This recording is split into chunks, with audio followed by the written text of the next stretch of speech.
आरोपी कोई भी हो सकता है, हम भी हो सकते हैं, आप भी हो सकते हैं। कोई आपका दुश्मन आपको आरोपी बना देगा तो आपको इनकाउंटर होना जाना चाहिए, ऐसा नहीं होना चाहिए। और किसी का भी लड़का हो, अपराधी का भी लड़का हो, उसका भी अधिकार होता है उसको इनकाउंटर करके फर्जी इनकाउंटर की जांच होनी चाहिए, क्योंकि काफ़ी इनकाउंटर फर्जी पहले के हो चुके हैं और कानून के लिए स्वस्थ परंपरा नहीं है, हमारे देश के लिए स्वस्थ परंपरा नहीं है। मुजरिम है तो उसके लिए न्यायालय बना हुआ है, ठीक है। तो मेरा तो मानना ये है कि न्याय प्रक्रिया के तहत चाहे कोई भी मुजरिम हो उसे न्याय देना चाहिए। अब सरकार तो इस हद पे आ गई है कि दोषी भी वही होगी, दोष भी वही निर्धारित करेगी, कार्रवाई भी वही करेगी, सजा भी वही देगी और सजा ऐसी जो सीधा मर्डर कर देगी। और ये लोग समझते हो कि ये किसी समुदाय के खिलाफ होगा, ये किसी के भी खिलाफ हो सकता है अगर ऐसी सरकार बढ़ती जाएगी तो। कानून के दायरे में होनी चाहिए थी कोई भी बात। अगर जो अपराधी था तो उसे अपराध की सजा मिलनी चाहिए थी, उसकी जांच होनी चाहिए थी कोर्ट द्वारा। बिल्कुल फेक एनकाउंटर था। प्रदेश की सरकार इस तरीके के एनकाउंटर खुल्लम खुल्ला कहती है कि हम इस तरीके से ठोका ठाकी के आदेश देते हैं और कराते रहेंगे। अपराधियों को इस तरीके से कानून के दायरे के हिसाब से अगर ख़त्म किया जाए तो वो एक ज़्यादा बेहतर पहलू होता है। ये तो कोई तरीका नहीं है कि आप कानून को तोड़ के इस तरीके का जज भी आप हैं, वकील भी आप हैं, फैसला भी आप ही सुना रहे हैं। किसी पर आरोप लगाना अपराध सिद्ध नहीं होता है, उसको सिद्ध करने के लिए हमारे देश का संविधान है, हमारे देश के कोर्ट है, कानून है, तब जाके वो अपराधी हो सकता है। जैसे आप लोग कह दे रहे हैं कि एक अपराधी का काउंटर हुआ, कौन कोर्ट कही थी वो अपराधी था, किस मामले में अपराध घोषित उस पर हुआ था? मैं ऐसा नहीं करना चाहूँगा, लेकिन ऐसे काउंटर आए दिन हो रहे हैं जो आज तक लगभग 80% जो फेक इनकाउंटर होते हैं, इसकी जांच होनी चाहिए, पूरी तरह से जांच का विषय है। उसने जो काम किया था तो उसके लिए तो न्यायालय है ना, प्रशासन पुलिस है ना। पुलिस प्रशासन उसे केवल गिरफ्तार करने के लिए और पकड़ने के लिए है, सजा देने के लिए नहीं है। सजा कोर्ट देता है। आपको भी पता हो कि अगर कोई मुकदमा चलता है कोर्ट में तो सजा कोर्ट देता है, ना कि पुलिस देती है। और सजा एक प्रक्रिया होती है, उसके साथ दी जाती है। कानून का दुरुपयोग है ये, और ये आज बाबा साहब की जयंती है। इस तरह का माहौल जो है वो स्वस्थ संविधान की प्रक्रिया के लिए बाधा है। इससे आतंकित माहौल बनेगा और ये अच्छी व्यवस्था नहीं है।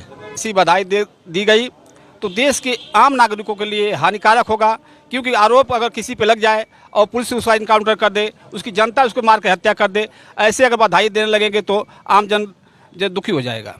लॉ एंड ऑर्डर को मैनेज करने के लिए करना पड़ेगा। भले फेक है लेकिन सही है। सही है, सही है। वही कहूँगा जो उन्होंने कहा है, सच कहे। एनकाउंटर फर्जी है। फर्जी। लगातार लंबे समय से उमेश पाल हत्याकांड में फरार चल रहे आरोपी माफिया अतीक अंसारी के बेटे असद का यूपी एसटीएफ की टीम ने झांसी के पास एनकाउंटर कर दिया है। बता दें कि असद के साथ उनके शूटर गुलाम का भी एनकाउंटर कर दिया गया है। एनकाउंटर के बाद एक तरफ जहां भारतीय जनता पार्टी लगातार जो है कानून व्यवस्था की दुहाई दे रही है, वहीं इस एनकाउंटर पर सवाल खड़े होना शुरू हो गए हैं। पूर्व मुख्यमंत्री अखिलेश यादव ने इस एनकाउंटर को फर्जी एनकाउंटर करार दे दिया है, तो वहीं मायावती ने यह कहा है कि इस एनकाउंटर की उच्च स्तरीय जांच होनी चाहिए। ये समाजवादी पार्टी का प्रदेश कार्यालय है। हालांकि आज जो है 14 अप्रैल है, बाबा साहब अम्बेडकर की जयंती है और पूर्व मुख्यमंत्री अखिलेश यादव मध्य प्रदेश के 2 दिवसीय दौरे पर हैं। ये जो समाजवादी पार्टी का प्रदेश कार्यालय, यहाँ पर तमाम समाजवादी पार्टी के नेता हैं, उनसे जानने और समझने का प्रयास करेंगे कि वो लोग असद के एनकाउंटर के बारे में क्या सोचते हैं। हालांकि बता दें कि यूपी एसटीएफ की टीम ने असद और गुलाम के ऊपर 5-5 लाख का इनाम जो है वो घोषित कर रखा था। यहाँ पर समाजवादी पार्टी के कार्यालय के बाहर तमाम समाजवादी पार्टी के नेता हैं, बात करने की कोशिश करते हैं। हालांकि जो है सब लोग बचते हुए नजर आ रहे हैं, बात करने के लिए कोई राजी नहीं है, लेकिन कुछ और लोगों से बात करने की कोशिश करेंगे कि असद के एनकाउंटर के बारे में वो लोग क्या सोचते हैं। हालांकि राजनीति लगातार तेज हो गई है। एक तरफ जहां भारतीय जनता पार्टी लगातार अपनी पीठ थपथपा रही है, खुद योगी आदित्यनाथ ने कल एसटीएफ की जो है मीटिंग बुलाई। एसटीएफ की मीटिंग बुलाने के बाद लगातार भाजपा की तरफ से कहा जा रहा है कि माफियाओं को जो है मिट्टी में मिला दिया जाएगा। क्या कहिएगा इस एनकाउंटर के बारे में? देखो, इस एनकाउंटर के पहले तो बात यह है कि मैं इसके खिलाफ हूँ। दूसरी बात आप ये बताइए, कोई अगर जैसे मुजरिम है तो उसके लिए न्यायालय बना हुआ है, ठीक है। तो मेरा तो मानना ये है कि न्याय प्रक्रिया के तहत चाहे कोई भी मुजरिम हो उसे न्याय देना चाहिए। अब सरकार तो इस हद पे आ गई है कि दोषी भी वही होगी, दोष भी वही निर्धारित करेगी, कार्रवाई भी वही करेगी, सजा भी वही देगी, और सजा ऐसी जो सीधा मर्डर कर देगी। और ये लोग समझते हों कि ये किसी समुदाय के खिलाफ होगा, ये किसी के भी खिलाफ हो सकता है अगर ऐसी सरकार बढ़ती जाएगी तो कह रहे हैं कि भाई उसको सबने देखा, जिस तरह से उमेश पाल हत्याकांड हुआ, उमेश पाल पर गोलियां चलाते हुए असद की तस्वीरें वायरल हुई, सीसीटीवी फुटेज में असद को देखा गया, इस वजह से जो असद का एनकाउंटर कर दिया। तो अगर उसने जो काम किया था तो उसके लिए तो न्यायालय है ना, प्रशासन, पुलिस है ना। पुलिस प्रशासन उसे केवल गिरफ्तार करने के लिए और पकड़ने के लिए है, सजा देने के लिए नहीं है। सजा कोर्ट देता है। आपको भी पता हो कि अगर कोई मुकदमा चलता है कोर्ट में तो सजा कोर्ट देता है, ना कि पुलिस देती है। और सजा एक प्रक्रिया होती है, उसके साथ दी जाती है। ठीक है, तो ये तो एक ज्यादती हो जाती है, जबरदस्ती आप चाहे किसी को पकड़ो और मार दो और बोल दो कि ये वो था। अब लोग कहने को कुछ भी कहे, मैं कैसे मान लूँ कि ये वो था। हालांकि बता दें कि उत्तर प्रदेश पुलिस पर समय समय पर जो है फेक एनकाउंटर के तमाम जो है सवाल खड़े होते रहे हैं। पूरे देश में अगर बात करें तो उत्तर प्रदेश पुलिस पर फेक एनकाउंटर के तमाम सवाल खड़े हुए हैं। मायावती ने यहां तक कह दिया कि पहले से ही शक था कि विकास दुबे की तरह जो है असद का भी फेक एनकाउंटर किया जा सकता है, अतीक का एनकाउंटर किया जा सकता है, अतीक की गाड़ी पलटी जा सकती है।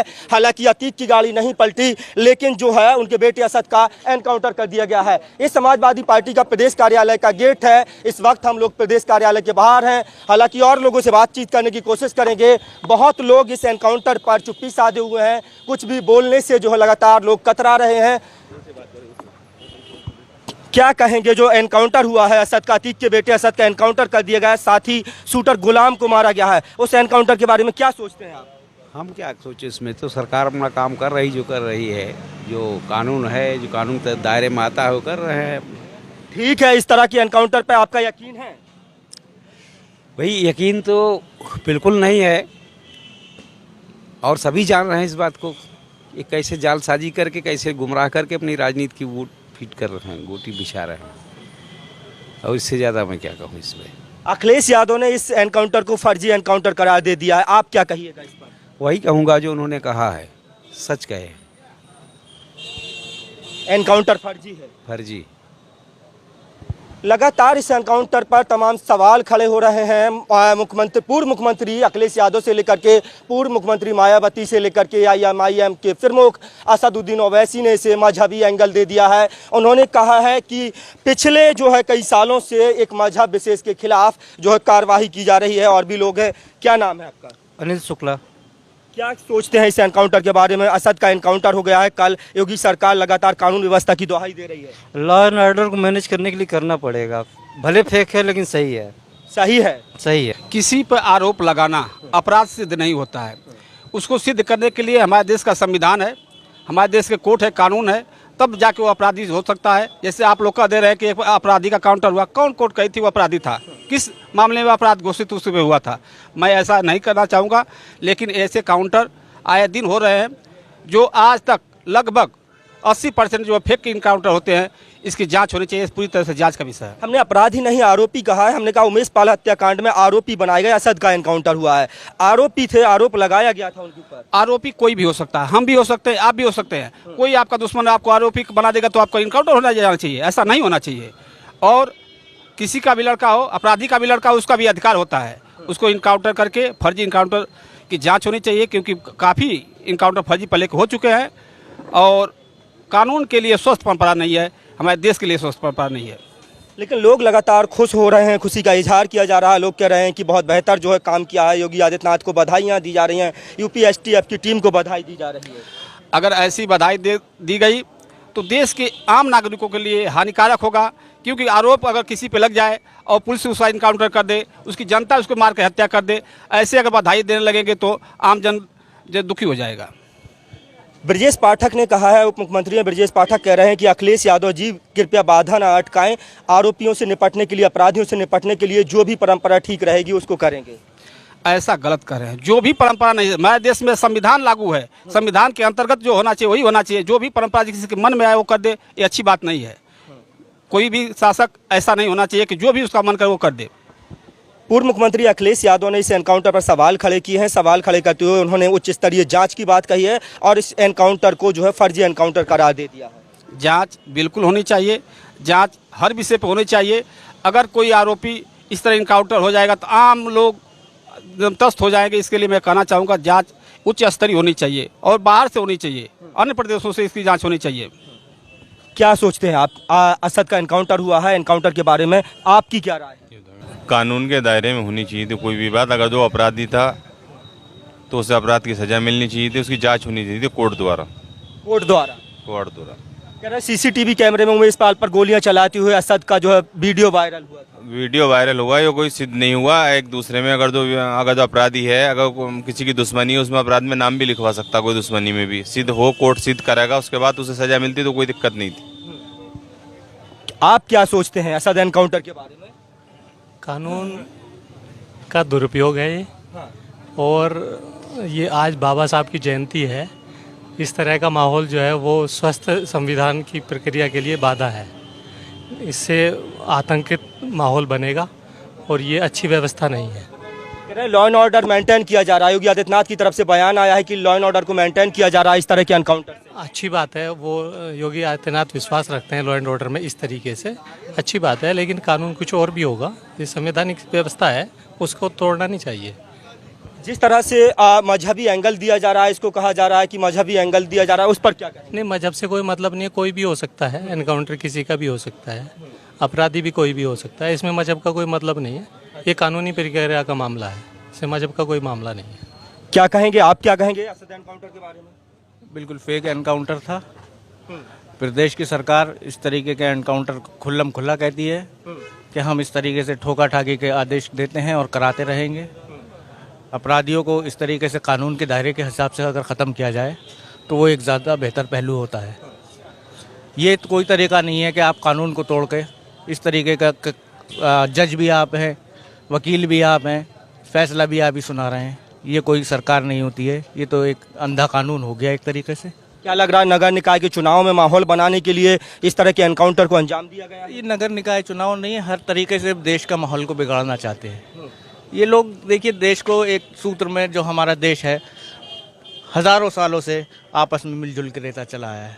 अब ये चंद सालों से ही ये इस तरीके के हालात पैदा कर दिए हैं कि आपस की दूरियां बढ़ा दी गई हैं। दूरियां बढ़ा के सरकार बनाना और सरकार को चलाना ये कोई बेहतर काम तो नहीं है। एक दिन वो आएगा कि इनसे आज़ादी मिलेगी, और ये समाजवाद ही है जो समाजवाद आप आज़ादी दिला सकता है।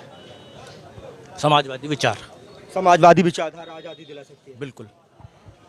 हालांकि यहाँ पर तमाम जो लोग हैं उनसे बातचीत करने की कोशिश की। बता दें कि लंबे समय से उमेश पाल हत्याकांड में आरोपी फरार चल रहे आरोपी अतीक के बेटे असद का झांसी के पास यूपीएसटीएफ की टीम ने एनकाउंटर कर दिया। एनकाउंटर में शूटर गुलाम भी मारे गए हैं, और लगातार जो है उस एनकाउंटर के बाद तमाम विपक्षी दल, तमाम विपक्षी नेता, विपक्षी पार्टी के नेता लगातार सवाल खड़े कर रहे हैं। पूर्व मुख्यमंत्री मायावती ने कहा कि इस एनकाउंटर को विकास दुबे एनकाउंटर से जोड़ा, और कहा कि इस एनकाउंटर को विकास दुबे एनकाउंटर के तर्ज पर अंजाम दिया गया है और इसकी उच्च स्तरीय जाँच होनी चाहिए। वहीं पूर्व मुख्यमंत्री सपा प्रमुख अखिलेश यादव ने भी इस एनकाउंटर को फर्जी करार दिया है। हालांकि तमाम तरह के सवाल खड़े हो रहे हैं। सवाल ये भी खड़ा हो रहा है कि अगर इतना खूंखार और दुर्दांत अपराधी असद था तो असद की बाइक जहां पर जो है एनकाउंटर हुआ है वहां से हेलमेट कहां गायब हो गए? क्या मोहन छिपाकर असद नहीं जा रहा था? असद के हाथ में जिस तरह से पिस्टल पकड़ाई गई है उसको लेकर भी तमाम सवाल जो है वो खड़े हो रहे हैं। कुछ लोग इसको फिल्मी स्क्रिप्ट बता रहे हैं, कुछ लोग इसको फेक एनकाउंटर बता रहे हैं। तो एक बहुत बड़ा वर्ग है जो इस एनकाउंटर पर खुशी मना रहा है, लेकिन स्वस्थ परंपरा में इस तरह के एनकाउंटर पूरी तरह से खतरनाक हैं। संविधान इस तरह के एनकाउंटरों की इजाज़त नहीं देता है। देश में न्यायपालिका है, देश में कार्यपालिका है, देश में जुडिशरी है और देश में वकील और जज हैं, वो इसका इंसाफ करेंगे, फैसला करेंगे। इस तरह के हालांकि समय समय पर उत्तर प्रदेश की पुलिस पर ये आरोप लगते रहे कि पुलिस जो है फेक एनकाउंटर करती है। आप लोगों की क्या राय है? कमेंट बॉक्स में अपनी राय देना ना भूलें। अपने साथी कैमरा पर्सन नाजिस अंसारी के साथ लखनऊ से भारत टीवी न्यूज़ के लिए इमरान मंसूरी की रिपोर्ट। नमस्कार।